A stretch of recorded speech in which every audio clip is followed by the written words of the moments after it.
అండి, నిన్న దబ్బకాయ ఊరగాయ చూసాం కదా. ఈ రోజు దబ్బకాయ పొక్కించి పెట్టడం అంటే ఏం లేదు, ఉడికించి పెడతారు. దానికి కూడా చక్కగా దబ్బకాయ శుభ్రంగా కడిగేసుకుని తడి లేకుండా తుడిచిపెట్టుకుని ఇలా చిన్న ముక్కలుగా తరుక్కోవాలి.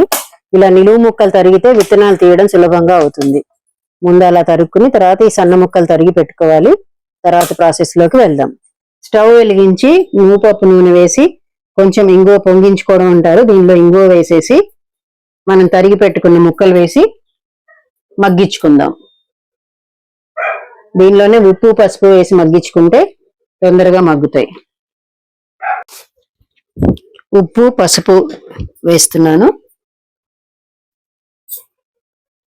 ముక్క మెత్తబడిన తర్వాత కొద్దిగా బెల్లం కూడా వేసుకోవాలి. మీ తీపికి తగినట్లు బెల్లం పొడి చేసుకుని వేసుకోవాలి. బెల్లం పొడి చేసి వేసాం కాబట్టి త్వరగానే కలిసిపోతుంది. ఆ తర్వాత కారం వేసేయాలి. కారం వేసి 2 నిమిషాల తర్వాత ఆపేసేయాలి.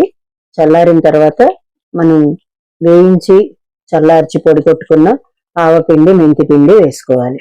అంతే. అవసరమైతే మళ్ళీ కొంచెం నూనె కలుపుకోవాలి. పొక్కించిన పచ్చడి రెడీ.